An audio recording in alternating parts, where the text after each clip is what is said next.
যদি আপনার মনে হয় যে দেয়ালে পিঠ থেকে গেছে, কেউ কিছু করতে পারছে না আপনার জন্য, আপনি পরিপূর্ণ ইয়াকিনের সাথে, দৃঢ় বিশ্বাসের সাথে এই 4টা আমল নিয়মিত করবেন।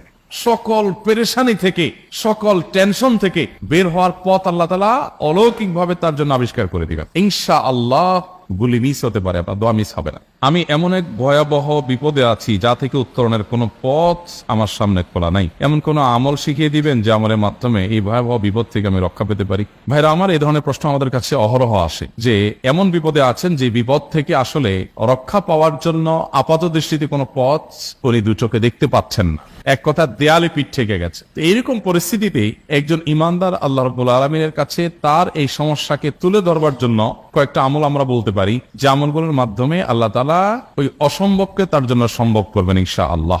এবং এই আমলগুলো চর্চা আমার জীবনে আমি করে দেখেছি, এগুলোর প্রয়োগ করে দেখেছি, আমলগুলো করে দেখেছি। আলহামদুলিল্লাহ, যেখানে মনে হয়েছে এই সমস্যা বাহ্যিকভাবে সমাধান যোগ্যই না, আল্লাহ তাআলা সেটাকে অলৌকিকভাবে সমাধান করেছেন। আমার জীবনে বহুবার আমি দেখেছি এরকম 4টা আমল আছে যেগুলো আমরা কোনো বিপদে পড়লে, নারী হোক, পুরুষ হোক, পারিবারিক হোক, আর্থিক হোক বা নিরাপত্তা সংশ্লিষ্ট হোক, যে কোনো সমস্যা হোক, যদি আপনার মনে হয় যে দেয়ালে পিঠ থেকে গেছে, কেউ কিছু করতে পারছে না আপনার জন্য, আপনি পরিপূর্ণ ইয়াকিনের সাথে, দৃঢ় বিশ্বাসের সাথে এই 4টা আমল নিয়মিত করবেন। এবং আমি বহু মানুষকে পার্সোনালি এটার পরামর্শ দিয়েছি, ওনারা আমল করেছেন, আমল করে উপকৃত হয়েছেন। এরকম বহু মানুষ আছে, বৃদ্ধ মানুষ, বাবা ক্যান্সারে আক্রান্ত হয়েছেন অনেক দেরিতে, আল্লাহ তাআলা অলৌকিকভাবে সাহায্য করেছেন। হ্যাঁ, কখনো যদি আল্লাহ তাআলা এই আমলগুলো করার পরও আমার বিপদ দূর না করেন, তাহলে হয় আমার আমলের মধ্যে কোনো ত্রুটি ছিল, অথবা আমার এই বিপদ দূর না হওয়ার মধ্যে আমার জন্য কোনো কল্যাণ নিহিত ছিল। আল্লাহ তাআলা আমার দোয়া কবুল করে যে উপকার হতো তার চেয়ে বেটার কিছু হয়তো আমাকে দিবেন, এই ইয়াকিন একজন ইমানদারের থাকবে। সেই 4টা আমলের 1 নম্বর হলো ইস্তিগফারের আমল। ইস্তিগফার, আপনি ফেসে গেছেন কোনো জায়গা, কোনো উপায় পাচ্ছেন না, আপনি ইস্তিগফার করতে থাকেন। আস্তাগফিরুল্লাহ ওয়া আতুবু ইলাইহি, আস্তাগফিরুল্লাহ ওয়া আতুবু ইলাইহি, আস্তাগফিরুল্লাহ ওয়া আতুবু ইলাইহি, আস্তাগফিরুল্লাহ, আস্তাগফিরুল্লাহ, আস্তাগফিরুল্লাহাল্লাযী লা ইলাহা ইল্লা হুয়াল হাইয়ুল কাইয়্যুম ওয়া আতুবু ইলাইহি ওয়া লা হাওলা ওয়া লা কুওয়াতা ইল্লা বিল্লাহ। اللهم انت ربي لا اله الا انت خلقتني وانا عبدك وانا على عهدك ووعدك ما استطعت اعوذ بك من شر ما صنعت ابو لك بنعمتك علي وابو لك بذنبي فاغفر لي فانه لا يغفر الذنوب الا انت সাইয়্যিদুল ইস্তিগফার। এভাবে যে কোনো ইস্তিগফার করতে থাকেন, আপনি বেশি বেশি করে আল্লাহর কাছে ইস্তিগফার, ক্ষমা প্রার্থনা করতে থাকেন, খুব বেশি আপনার 2 ঠোঁটে অনবরত আপনি চাইতে থাকেন আল্লাহর কাছে ক্ষমা। এই ইস্তিগফার সম্পর্কে নবী করিম সাল্লাল্লাহু আলাইহি ওয়াসাল্লাম বলেছেন, মান লাজিমাল ইস্তিগফার, যে ব্যক্তি ইস্তিগফারকে আঁকড়ে ধরবে, আঁকড়ে ধরা মানে কি, এটা ছাড়বে না, সেই পড়তেই থাকবে অনবরত। টয়লেটে যাওয়ার সময়টা, ঘুমের সময়টা, খাওয়ার সময়টা বাদে, অবসর নামাজের সময়টা বাদে সারাক্ষণ সে ইস্তিগফার করবে। এরকম যদি কেউ করে, আল্লাহ রাব্বুল আলামিন জাআলাল্লাহু লাহু মিন কুল্লি হাম্মিন ফারাজা ওয়া মিন কুল্লি যিকিন মাখরাজা, সকল পেরেশানি থেকে, সকল টেনশন থেকে বের হওয়ার পথ আল্লাহ তাআলা অলৌকিকভাবে তার জন্য আবিষ্কার করে দিবেন।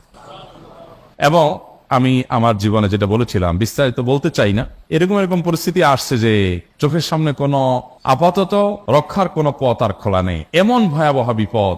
ইস্তিগফার করতে করতে এমন ভাবে আল্লাহ তাআলা সাহায্য করেছেন যে এটা কল্পনা করলেও মনে হয় যে স্বপ্নের মতো। কিভাবে এখন এই লোক এই জায়গায় আসলো আমার সাহায্যের জন্য, এই লোক তো এটা এই জায়গায় আসার কথা না, ঠিক উনি এসে হাজির হয়ে গেলেন এবং উপকারটা, আমার সমাধানটা হয়ে গেল সমস্যা। তো আলহামদুলিল্লাহ, বহুবার আমি পরীক্ষা করেছি, আর আমার পরীক্ষার 2 পয়সার নাই। হাদিসে বলা আছে, গ্যারান্টি দেওয়া আছে, আমার পরীক্ষা করলি কি না করলি।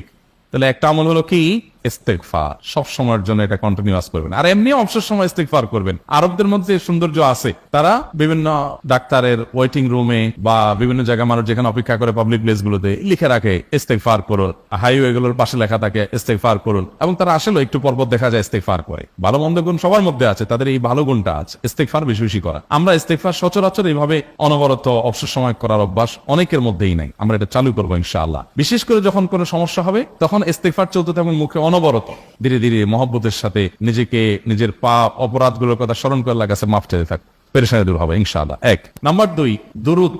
নবী করিম সাল্লাল্লাহু আলাইহি সাল্লামের প্রতি দুরূদ পাঠ করা, এটা যদি আপনি নিয়মিত করতে থাকেন মহব্বতের সাথে, আল্লাহুম্মা সাল্লি আলা মুহাম্মাদ ওয়া আলা আলি মুহাম্মাদ কামা সাল্লাইতা আলা ইব্রাহিম ওয়া আলা আলি ইব্রাহিম ইন্নাকা হামিদুম মাজিদ, আল্লাহুম্মা বারিক আলা মুহাম্মাদ ওয়া আলা আলি মুহাম্মাদ কামা বারাকতা আলা ইব্রাহিম ওয়া আলা আলি ইব্রাহিম ইন্নাকা হামিদুম মাজিদ। আপনি একবার ছোট দুরূদ যদি পড়েন, সাল্লাল্লাহু আলাইহি ওয়াসাল্লাম, সাল্লাল্লাহু আলাইহি ওয়াসাল্লাম, আল্লাহুম্মা সাল্লি আলা মুহাম্মাদ ওয়া আলা আলি মুহাম্মাদ, শুধু এইটুকু পড়েন। জাযাল্লাহু আন্না মুহাম্মাদাম মা হুয়া আহলু, শুধু এইটুকু পড়েন।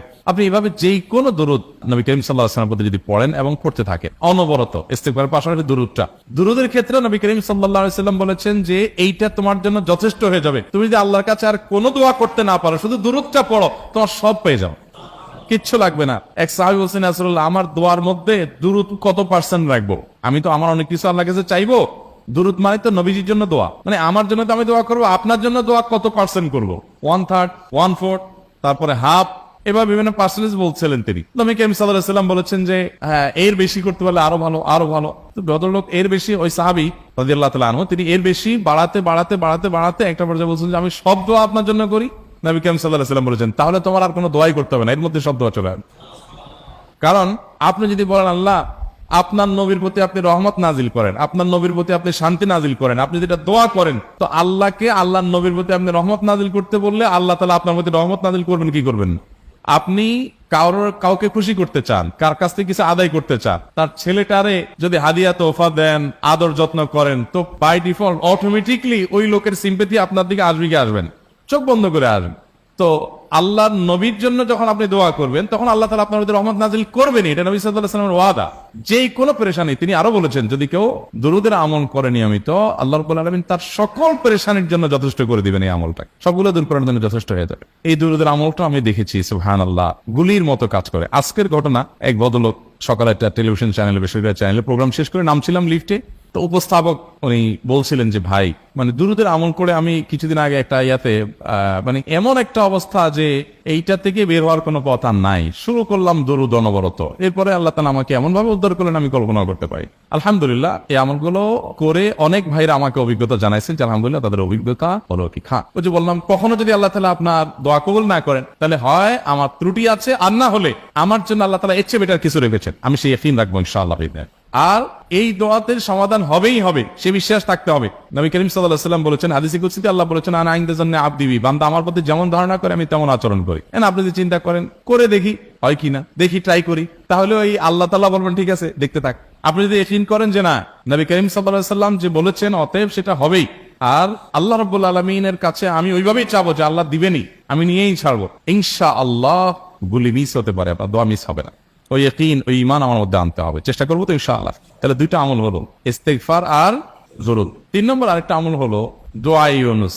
দোয়া ইউনুস, লা ইলাহা ইল্লা আনত সুবহানাক ইন্নী কুনতু মিনাজ জালিমিন। বেশি বেশি পড়তে থাকবেন, যখন বিপদে পড়বেন ইস্তিগফার আর দুরূদ পড়বেন সবচেয়ে বেশি, আর মাঝে মধ্যে দোয়া ইউনুস, লা ইলাহা ইল্লা আনত সুবহানাকা ইন্নী কুনতু মিনাজ জালিমিন। আল্লাহ সুবহানাহু ওয়া তাআলা কোরআনে কারীমে এই দোয়ার পরে বলেছেন, ওয়া কাযালিকা নুনজিল মুমিনিন। এই দোয়া পাঠ করার মাধ্যমে ইউনুস আলাইহিস সালামকে পৃথিবীর ইতিহাসের সবচেয়ে অলৌকিক ঘটনা, সকল সায়েন্স, সকল আপনার বিজ্ঞানের তত্ত্ব সবগুলোকে ভুল প্রমাণ করে দিয়ে ওই জায়গাটার জন্য আল্লাহ তাআলা ইউনুস আলাইহিসকে মাছের পেটে ঢোকার পর সেখান থেকে আবার জীবিত রেখে বের করেছে। অক্সিজেন অভাবে সেখানে এমনি মারা যাওয়ার কথা, আরো নানা কারণে মারা যাওয়ার কথা, তাই না?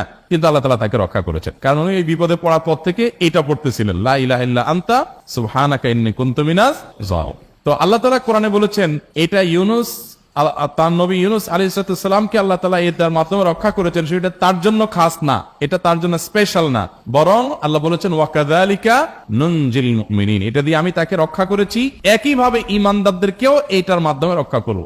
এটা বড় অস্ত্র পেয়ে গেলাম। দোয়া ইউনুস বেশি বেশি পড়বো ইনশাআল্লাহ, লা ইলাহা ইল্লা আনতা সুবহানাকা ইন্নী। আমার দেশে আবার দেখা যায় বিপদ হয়ে গেলে তখন হুজুর মানা করে যে ভাই আপনারা সবাই মিলে এটা 1 লাখ বার পড়ে দেন, 100 লাখ বার পড়ে দেন, টাকা দিমু আপনারা পড়ে দেন। আপনারটা আপনি পড়বেন ভাই, হুজুরদের কাছে দোয়া চান সমস্যা নাই, আর হুজুরদেরকে হাঁটায়া টাকা দিবেন করে, এমনি টাকা দিবেন না দিয়া। আর এই দোয়া নিজে নিজে করতে থাকবেন। ইউনুস আলাইহিস সালাম ওই সময় কি লোক ঠিক করছিলেন যে ভাই আপনারা সবাই দোয়া ইউনুস পড়েন, আমি গেলাম, আমি মাছের পেটে গেলাম, আপনারা বসেন সবাই দোয়া ইউনুস পড়া দেন, করছেন উনি? ওনারটা উনি করছেন, তো আপনারটা আপনি শুরু করবেন দোয়া ইউনুস না। 4 নম্বর আমল হলো ইয়া যাল জালালি ওয়াল ইকরাম।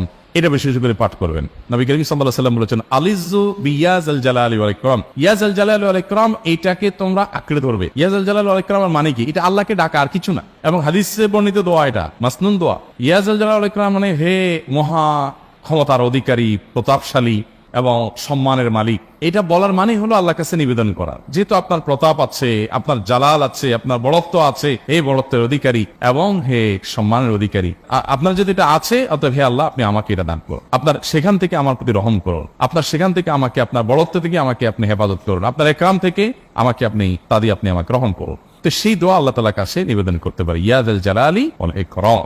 এর পাশাপাশি তাহাজ্জুদের নামাজ এবং যে কোনো নফল নামাজ, কারণ নবী সাল্লাল্লাহু আলাইহি সাল্লাম ইজা হাযাবাহু আমরুন সাল্লা, নবীজি সাল্লাল্লাহু আলাইহি সাল্লামের কোন পেরেশানি শুরু হলে আগে ওযু করে 2 রাকাত নামাজ পড়তেন, ওযু করে 2 রাকাত নামাজ পড়তেন। আমাদের যখন পেটে ব্যথা শুরু হয় আগে কার কথা মনে পড়ে? ডাক্তারের কথা মনে পড়ে। যখন গায়ে জ্বর আসে সবার আগে মনে পড়ে কিসের কথা?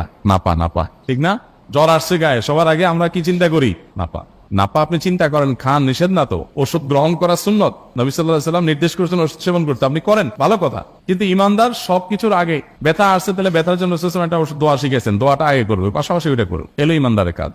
আমরা আজকাল ইমান থেকে অনেক দূরে সরে গেছি। আল্লাহ আমাদের সেই ইয়াকিন দান করুন। তাহাজ্জুদের সময় দোয়া, অনেক বেশি দোয়া কবুল হয়। তাহলে 4টা আমল ইনশাআল্লাহ আপনাকে এই ভয়াবহ বিপদ থেকে উদ্ধার করার জন্য সাহায্য করবে ইনশাআল্লাহ। সে ইয়াকিন নিয়ে করবেন। সেই সাথে as-সাদাকা তারদুল বালা, দান সাদাকা করা, অন্যান্য যে আমলগুলো আছে টুকটাক সেগুলোর সাথে সাথে চালানো। বাকি এই 4টাকে বেসিক্যালি একটু জোরালোভাবে করতে থাকে।